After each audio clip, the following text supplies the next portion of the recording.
السلام علیکم معزز ناظرین، پیارے دوستوں، بہنوں، بھائیوں اور بزرگوں۔ میں حافظ صفد نواز ایڈوکیٹ آپ کو اپنے اسلامی چینل کے اندر خوش آمدید کہتا ہوں، اور ہر روز کی طرح آج بھی ہم انشاءاللہ چوتھا پارہ سورہ آل عمران آیات نمبر 143 تا 147 تک کی تلاوت، ترجمہ اور تفسیر پڑھنے کا شرف حاصل کریں گے۔ تلاوت شروع کرنے سے پہلے ہم درود شریف پڑھتے ہیں، آپ بھی میرے ساتھ پڑھیں۔ اللهم صل على محمد وعلى آل محمد كما صليت على إبراهيم وعلى آل إبراهيم إنك حميد مجيد. اللهم بارك على محمد وعلى آل محمد كما باركت على إبراهيم وعلى آل إبراهيم إنك حميد مجيد. أما بعد فأعوذ بالله من الشيطان الرجيم. بسم الله الرحمن الرحيم. وما محمد إلا رسول قد خلت من قبله الرسل أفإن مات أو قتل انقلبتم على أعقابكم ومن ينقلب على عقبيه فلن يضر الله شيئا وسيجزي الله الشاكرين. وما كان لنفس أن تموت إلا بإذن الله كتابا مؤجلا ومن يرد ثواب الدنيا نؤته منها ومن يرد ثواب الآخرة نؤته منها وسنجزي الشاكرين.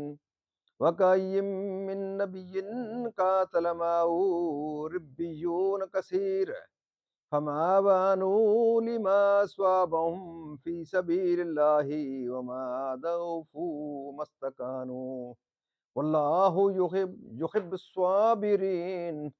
وما كان قولهم إلا أن قالوا ربنا اغفر لنا ذنوبنا وإسرافنا في أمرنا وثبت أقدامنا وانصرنا على القوم الكافرين. فآتاهم الله ثواب الدنيا وحسن ثواب الآخرة واللہ یحب المحسنین. صدق اللہ العظیم. ترجمہ: اور محمد تو ایک رسول ہے، ان سے پہلے اور رسول ہو چکے، تو کیا اگر وہ انتقال فرمائیں یا شہید ہوں تو تم الٹے پاؤں پھر جاؤ گے، اور جو الٹے پاؤں پھرے گا اللہ کا کچھ نقصان نہ کرے گا، اور ان قریب اللہ شکر والوں کو صلہ دے گا، اور کون جان بے حکم خدا مر نہیں سکتی، سب کا وقت لکھا رکھا ہے، اور جو دنیا کا انعام چاہے ہم اس میں سے اسے دیں، اور جو آخرت کا انعام چاہے ہم اس میں سے اسے دیں، اور قریب ہے کہ ہم شکر والوں کو صلہ عطا کریں. اور کتنے ہی انبیاء نے جہاد کیا، ان کے ساتھ بہت خدا والے تھے، تو نہ سست پڑے ان مصیبتوں سے جو اللہ کی راہ میں انہیں پہنچی، اور نہ کمزور ہوئے اور نہ دبے، اور صبر والے اللہ کو محبوب ہیں، اور وہ کچھ بھی نہ کہتے تھے سوا اس دعا کے کہ اے ہمارے رب، بخش دے ہمارے گناہ اور جو زیادتیاں ہم نے اپنے کام میں کی، اور ہمارے قدم جما دے، اور ہمیں ان کافر لوگوں پر مدد دے. تو اللہ نے انہیں دنیا کا انعام دیا اور آخرت کے ثواب کی خوبی، اور نیکی والے اللہ کو پیارے ہیں. یہاں اس کی ترجمہ اس کا اختتام پذیر ہوتا ہے. آپ اس کی تفسیر پڑھتے ہیں.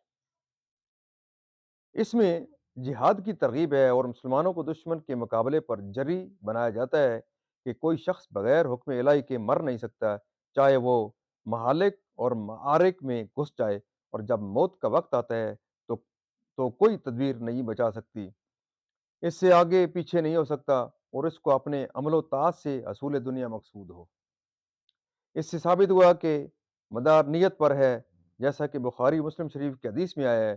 ایسا ہی ہر ایماندار کو چاہیے، یعنی کہ حمایت دین و مقامات حرب میں ان کی زبان پر کوئی ایسا کلمہ نہ آتا جس میں گھبراہٹ، پریشانی اور تزلزل کا شائبہ بھی ہوتا، بلکہ وہ استقلال کے ساتھ ثابت قدم رہتے اور دعا کرتے۔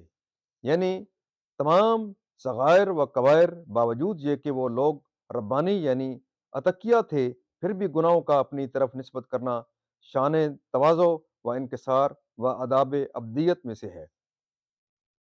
اس سے یہ مسئلہ معلوم ہوا کہ طلب حاجت سے قبل توبہ و استغفار آداب دعا میں سے ہے، یعنی فتح و ظفر اور دشمنوں پر غلبہ، مغفرت و جنت اور استحقاق سے زیادہ انعام و کرام۔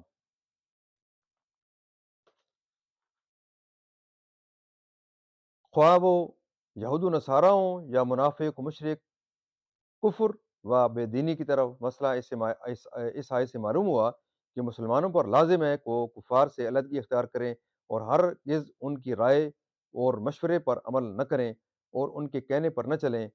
جنگ احد سے واپس ہو کر جب ابو سفیان وغیرہ اپنے لشکریوں کے ساتھ مکہ مکرمہ کی طرف روانہ ہوئے تو انہیں اس پر افسوس ہوا کہ ہم نے مسلمانوں کو بالکل ختم کیوں نہ کر ڈالا۔ آپس میں مشورہ کر کے اس پر آمادہ ہوئے کہ چل کر انہیں ختم کر دیں۔ جب یہ قصد پختہ ہوا تو اللہ تعالیٰ نے ان کے دلوں میں رعب ڈالا اور انہیں خوف شدید پیدا ہوا اور وہ مکہ مکرمہ ہی کی طرف واپس ہو گئے۔ اگرچہ سبب تو خاص تھا، لیکن رعب تمام کفار کے دلوں میں ڈال دیا گیا کہ دنیا کے سارے کفار مسلمانوں سے ڈرتے ہیں اور بفضل تعالی دین اسلام تمام ادیان پر غالب ہے۔ پیارے دوستو، یہاں تک اس کی تفسیر بھی اختتام پذیر ہوتی ہے۔ اللہ تعالیٰ کے دربار کے در ہم قرآن پاک کے صدقے، حضور پاک صلی اللہ علیہ وسلم کی ذات ببرکات کے صدقے دعا کرتے ہیں کہ اللہ تعالیٰ میں قرآن پاک کو ترتیل سے پڑھنے، سمجھ کر پڑھنے اور اس کے احکامات کے مطابق حضور پاک صلی اللہ علیہ وسلم کی پاک سیرت کے مطابق اور صحابہ کرام کے نقش قدم کے اوپر چلنے کی توفیق عطا فرمائے۔ پیارے دوستو، اللہ تعالیٰ کے دربار کے اندر ہم قرآن پاک کے صدقے، حضور پاک صلی اللہ علیہ وسلم کی ذات مبارکات کے صدقے دعا کرتے ہیں کہ اللہ تعالیٰ تمام پریشانوں کی پریشانیاں دور فرمائے، تمام بیمار کو شفائے کاملہ عاجلہ عطا فرمائے اور اللہ تعالیٰ تمام مرحومین کو جنت الفردوس میں اعلیٰ و بالا مقام عطا فرمائے۔ پیارے دوستو، آپ سے یہی صرف ایک استدعا رہتی ہے کہ آپ اس مقدس پیغام کو آ، زیادہ سے زیادہ لوگوں تک پہنچانے کے لیے آپ اس میرے چینل کو ضرور لائک، شیئر اور سبسکرائب کیا کریں، اور اپنے خود بھی دیکھیں باقاعدگی سے، اپنے بچوں کو، اپنی فیملی کو، اپنے عزیز اقربا کو اور اپنے دوستوں کو جہاں تک کا آپ کی اپروچ ہو سکتی ہے، اس پیغام کو ضرور پھیلائیں۔ یہ ختم نبوت کے صدقے ہر اس آخری امت محمدی کے ہر فرد کے اوپر یہ فرض ہے کہ وہ اس پیغام کو پھیلائے، کیونکہ یہ ایک صدقہ جاریہ ہے۔ یہی آپ کو دن آخرت اور آپ کو دن آپ کے قبر میں اور آپ کو حشر میں یہ کام آئے گا۔ اسی سے آپ کی دین و دنیا آپ کی کامیاب ہوگی۔ اگر دوستو، اگر آپ نے اس کا پیغام پھیلا دیا اور میں یہ دیکھتا ہوں کہ بہت کم لوگ اس کی طرف راغب ہوتے ہیں، انٹرٹینمنٹ کی طرف بہت زیادہ لوگ جاتے ہیں، تو دوستو ان کی طرف خود بھی نہ جائیں، اپنے بچوں کو بھی اس طرف سے ہٹائیں، اور اس طرح کی جو دینی پروگرام ہے جس سے آپ کے گھر میں، آپ کے بچوں میں، آپ کی زندگی میں، آپ کے مال میں، آپ کے ہر دنیا کی جان کے ہر چیز میں آپ کو برکت حاصل ہوگی۔ اللہ تعالیٰ آپ کو دین کا کام کرنے، دین کو سمجھنے اور اس پر عمل کرنے کی توفیق عطا فرمائے۔ تو ان دعاؤں کے ساتھ کہ آپ اس پیغام کو ضرور پھیلائیں گے، ان نیک تمناؤں کے ساتھ اور نیک دعاؤں کے ساتھ آپ سے اجازت چاہوں گا۔ اللہ حافظ۔